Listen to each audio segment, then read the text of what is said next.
नमस्कार. RV22 न्यूजमध्ये आपलं सर्वांचं स्वागत.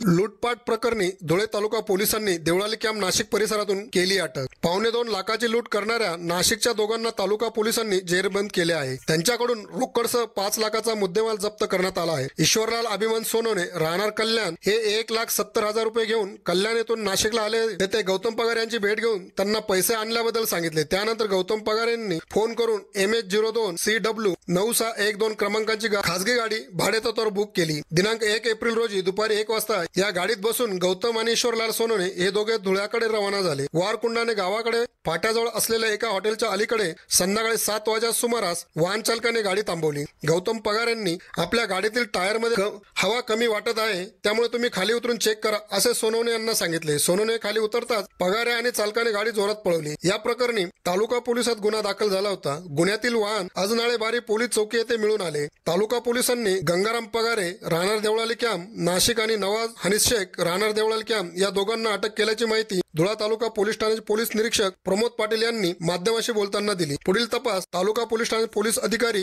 करीत आहे. RV22 न्यूज साठी संकेत बागेरचा, धुळे.